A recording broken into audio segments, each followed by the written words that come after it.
This is Sean with Gate City Foundation Drainage. I am making this video here today on my equipment trailer build. So what I want to do is talk about my two equipment trailers and what I like about them, what I don't like about them, and what my plans are for building another trailer. I wanted to show you really quickly the parts and pieces that I just picked up for this trailer build. So there was a trailer manufacturer who had some 7-inch channel right there, and those are 22 feet long. So I got those, got a couple of drop axles they had, and I got pretty much, I think, most of what I'm going to need. I got wheels and tires, springs, the install kit. They had these guys already manufactured, so it was just tempting to buy them already put together. So I got two sets of, I got those, got a jack. So this thing is going to be coming together here shortly.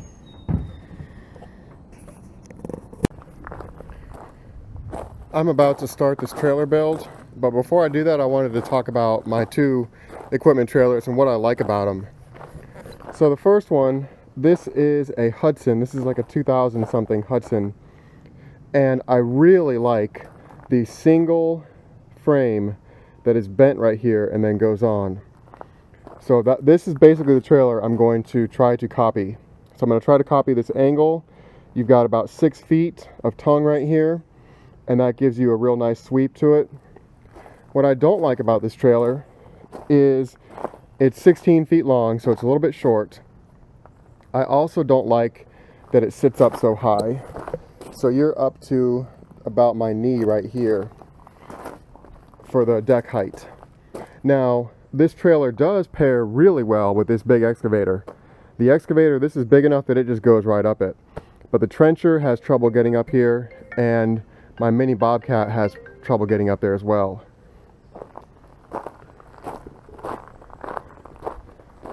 This trailer, I've had this trailer for a long time, and this one has a much shorter tongue, but it has this V in here, this V part of the frame, and then it has a box on top of that. So I don't want to do that for my next trailer. This trailer's deck is quite a bit lower here. Now we're underneath my knee, and we have a nice dovetail on here. This trailer, the approach angle for this trailer is fantastic. So I'm going to try to copy this trailer as far as the dovetail goes. So this trailer is also a little bit wider, and I added these fold down ramps that used to have slide in ramps, if you remember that video. So I'm going to basically do some very similar ramps to what I have here. These are working very well, and I'm probably going to end up keeping this trailer. It's also got a winch on it, and I don't know if you know anything about trailers right now, but they're absolutely in super hot demand. So I may list this trailer for quite a bit of money, and if it sells, it sells. If it doesn't, it doesn't. So there's a couple things there. I went to a trailer supply place and bought some axles, wheels, a bunch of hardware, some ramps, a bunch of stuff. And I want to show you the axles that I got really quickly. But first, let's take a look at this trailer. And again, this is the trailer that I'm basically going to copy. The other thing I like about this is where the axles are placed. There's barely any tongue weight on this trailer when it's empty. So really quickly, if you look under here, I'm looking at my spring seat right there. There's about 2 inches between the back of the brake and the spring seat. If you look at the tire here, there's about 1 inch between the tire and the spring right here. And so keep those numbers in mind, and let me show you the axles that I purchased. Okay, I'm here in the garage. These are the axles I purchased, and the spring seat distance on these was a weird number. It was like 76, I think, inches. So don't worry about the inches, but what I do want to show you here is the existing axle I had. That spring seat was 2 inches away from the back of this brake. This one is more like 4 inches. it was also, the spring was also an inch off the tire. So I've just got this tire held on here right now, just kind of hanging out right here. So these spring seats are in this weird location, but there's all this space right here. So what I'm going to do here is I cut these two off. So those are now off of there. I'm going to weld on some new ones and move them over about 1.5 inches. So what that'll do for me is that'll give me another 3 inches, 1.5 inches on each side of deck space. And where was that space going to be used up before? Well, if I left these where they were, I would just have space between the frame and the tire, which would be space between the fender and the tire. And so a little bit of work to cut these spring seats off and get some new ones welded on, but that's going to give me a little bit more space between the fenders for the deck. So that's what I'm working on right now. Here's the axle before I've done anything to it. So take a look at the distance we've got between these spring seats. So we've got 77 3/4 just about. Now these are measured center to center, but I'm looking at, this will be the distance between the fenders. So by moving them over, let's see if we could achieve a little bit bigger distance between our fenders. So now we're at 80.5 or so inches between the fenders. Now that doesn't seem like a lot, but the first time I had something that didn't fit between the fenders, I'd be kicking myself for not swapping out the spring seats. So that's what I'm working on right now.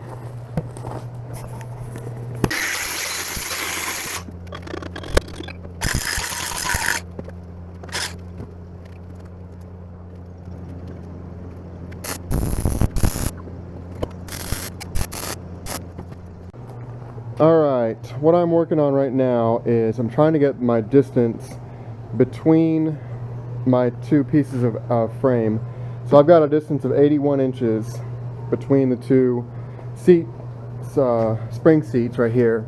And so what I want to do now is I want to cut my piece that's going to go in here.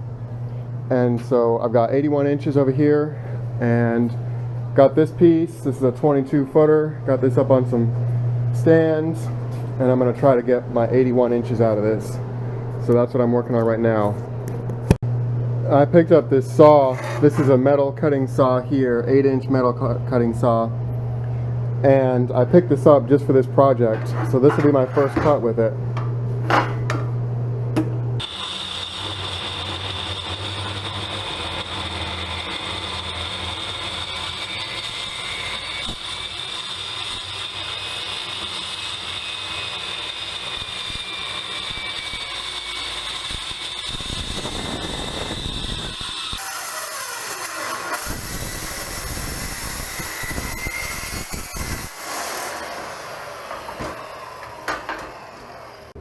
That is one heck of a saw. Boy, if you're doing anything with metal, you got to get one of these. I cut through it faster than a 2x4.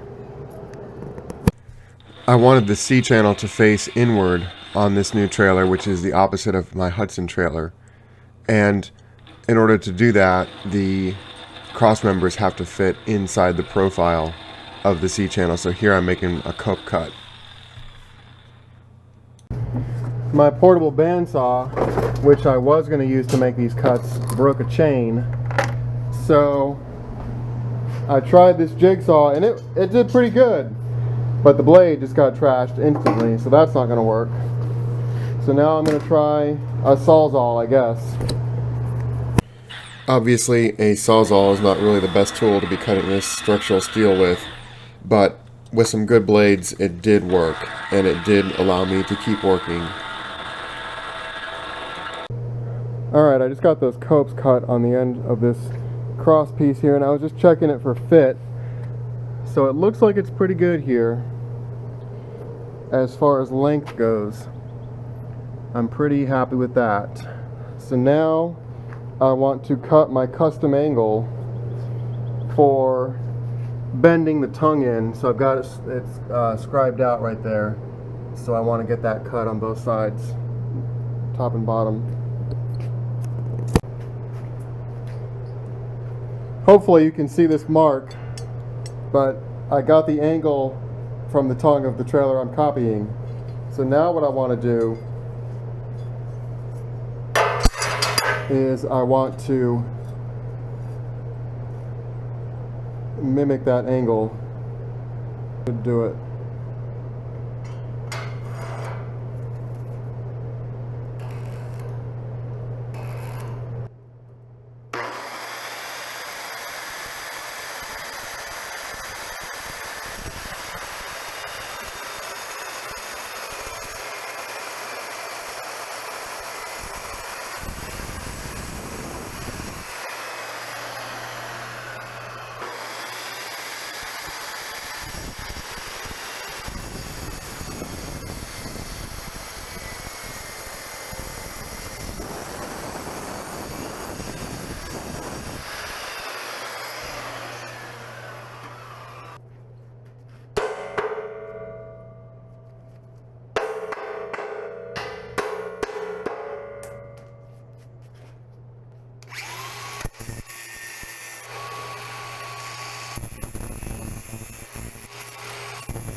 It's worth mentioning, if you're cutting a notch like this, that if you want the bend, when you bend it in, to be square, you need to take the angle that you want, divide it by 2, and cut a notch on either side of the center.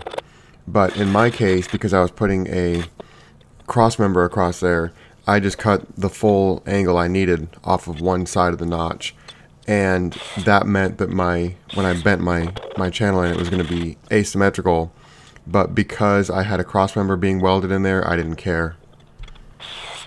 I've got the piece of channel flipped upside down. I just laid out my next cut, and I'm going the opposite way now since I'm upside down. So you want to make sure both angles are going the right way here. So let me get this cut. After thinking about this for a little while, I decided that the most critical part here was getting this trailer tongue bend to be correct. And so what I ended up doing was welding my cross member in right at the bend, and then that was going to be the distance between my two rails, my two frame rails.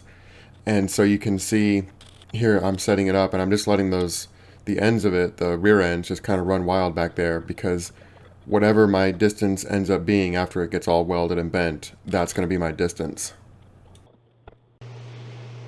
I've been messing around with this tongue trying to get this angle right, and I think I've pretty much got it. So I've got my drywall square clamped at center, and if I use a straight edge here, I'm pretty much right in line where I want to be. So I think I'm not sure if I'm going to weld this or not just yet, but propping it up on some blocks right here and right over here, that helped me quite a bit to be able to move this around and get it centered. So it's starting to look like a frame. Before I get too far though, I'm going to need to get it up on some jack stands, so that's going to be interesting.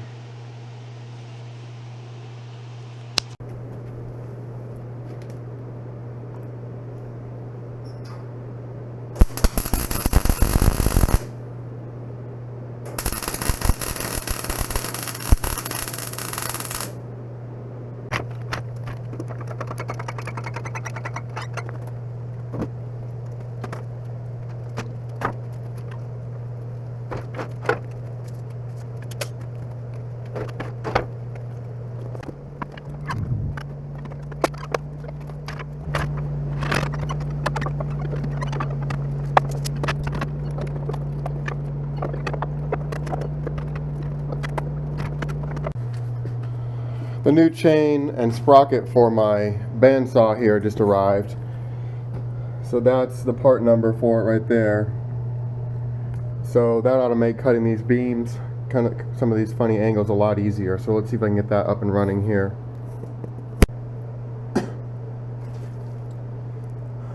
Look at this. See, I ordered these things and they came as a 2-pack. There were 2 of them. So whatever, I ordered both of them. They got the same part number. One of them is too big and one of them I think is right. So what the heck is going on here? As long as I get this thing up and running, I'm not going to worry about it too much. but I figured I would just open up the second one just for the heck of it, just to see what would happen. And it looks like this one might be correct. Yeah, I think this one's correct. So I don't know, that's weird. But I may be up and running here in a sec.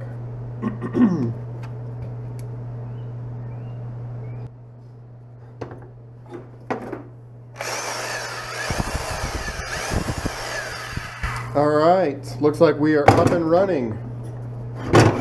Anyway, let's get back to this trailer build.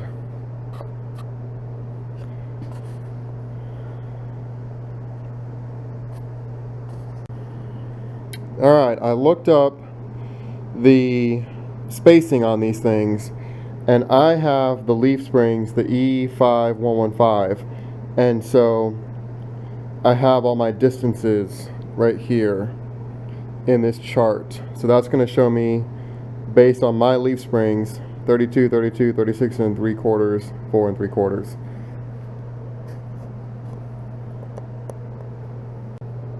Okay, so I've got my front bracket laid out.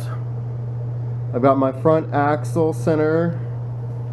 I've got my equalizer bracket. Got my rear axle center, and I've got my rear bracket laid out. So now I need to drop these down to the bottom rail and get some clamps and get these brackets tacked on. I think I've got my front bracket and my equalizer bracket laid out here. So I spent a little bit of time here measuring and remeasuring. Usually I measure once and weld twice, but in this case I want to try to get this right the first time. So spend a little bit of time. The trailer will pull just fine if it's not quite perfect, but the more time you spend to get it as close to perfect as you can get, I think the better your outcome's going to be, the better the tires will last and that sort of thing. So I think I'm ready to tack these two brackets up.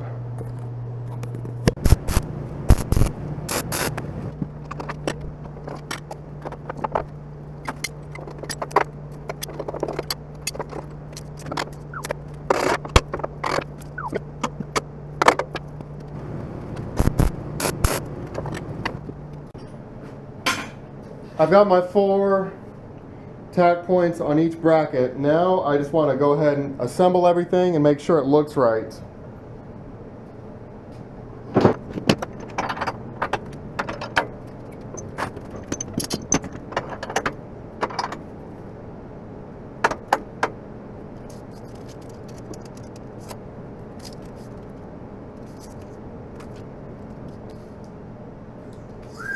Everything looks really good.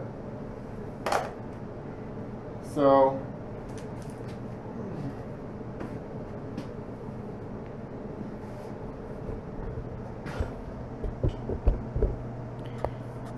I'm going to be adding a 4-foot dovetail on here, or maybe a 3-foot dovetail, but it's going to be 20, it's going to be 4 extra feet. So I use the same percentage as on my equipment trailer, which the center of the front axle is at 45% of the total length. So I really like the geometry of that equipment trailer, and so that's what I'm trying to copy here. So I think I'm ready to fully weld these brackets on here. Alright, I just finished welding this up fully. So I'm pretty excited.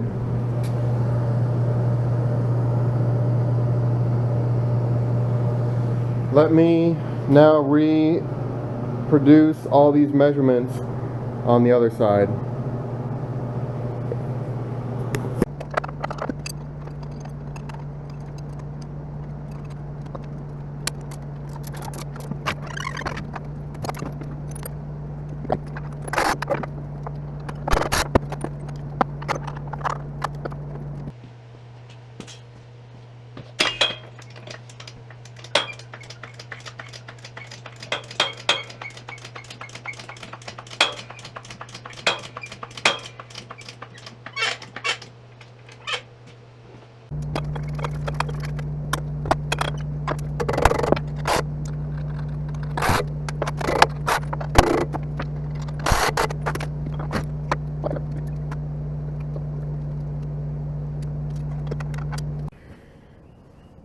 I'm over here looking at these axles, and it just hit me that I don't know which way is front and which way is back. So this one, the wires are coming out of the back. This one, they're coming out of the front. So let me pull one of these hubs and see which is on correctly and which is on incorrectly.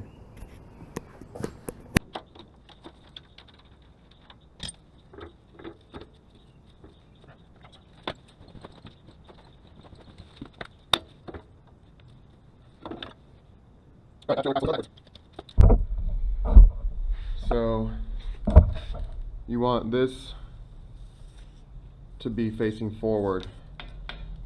So I guess I had a 50% chance of getting one right and one wrong, and a 25% chance of getting them both right or them both wrong, and I got one right and I got one wrong. So I got to pull this axle back off, this rear one, and flip it around, put it back together. Whoops.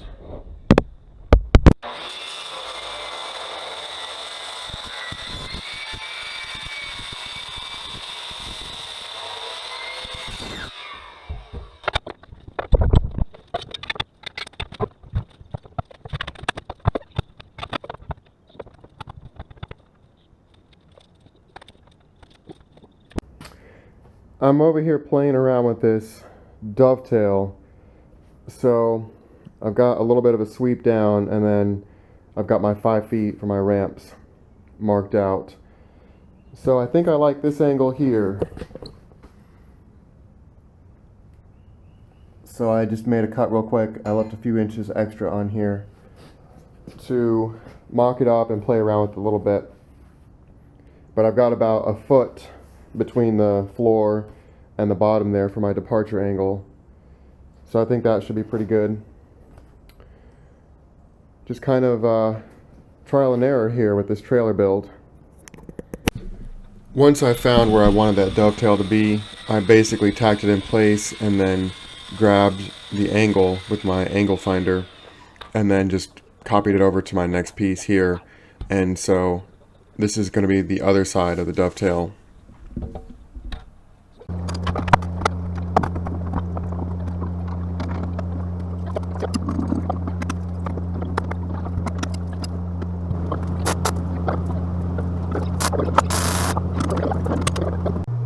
Okay, this is my next cope, and I have my bandsaw back, so this should go a lot better than with the Sawzall.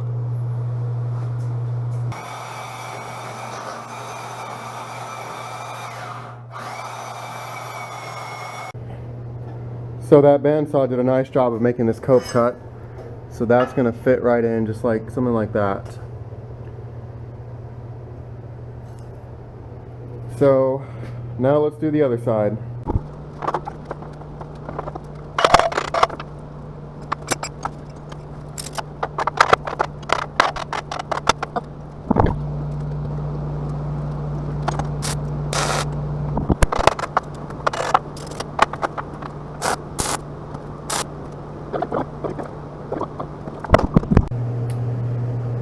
Okay, I just got this rear piece tacked in, so I wanted to show you before I welded it all the way. So those copes came out pretty nicely, and let's see if we can get a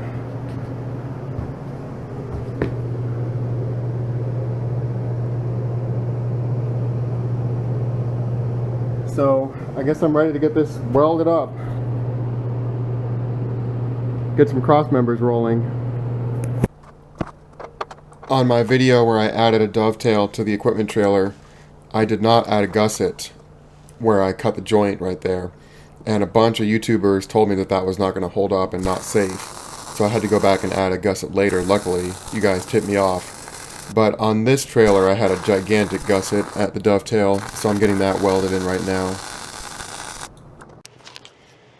For my cross members, I'm doing 3-inch channel here, and I got a little piece of channel that I cut here, and this happens to be 2 inches. So if I set that on there, then I'm pretty much where I want to be as far as elevation goes. So that's pretty darn close right there to the height of the top of the deck. So I think I can use those little blocks there, just kind of like a little jig, to hold that up while I tack it in. So let me get these cross members in here. I'm doing every 2 feet on center. My other trailer is 2 feet on center, and this trailer, these are all 2 feet on center. So I'm going to use a wood deck for this. Metal is just too slippery, so I'm trying to reduce the safety concerns I have with my other trailers with this new build. These stringers in front of the dovetail are set down inside the channel of the frame because the wood is going to be recessed a little bit. So they just get butted up against the flat part of the channel. Once I get to the dovetail, the stringer needs to be at the same height as the frame. And so I'm going to have to cope one side, the top side I guess, of those stringers. Because this diamond plate dovetail is going to sit flush, I had to make this custom cut here so that that's right in there.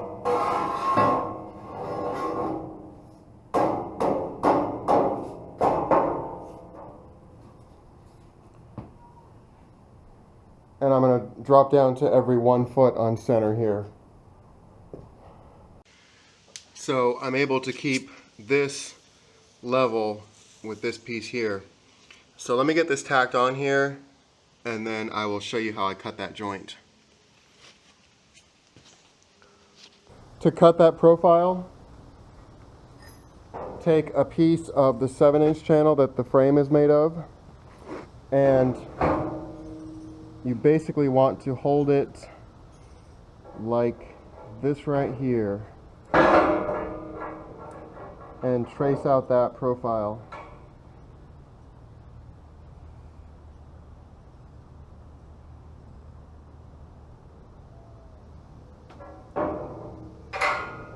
Okay, so that profile I need to cut now with the bandsaw.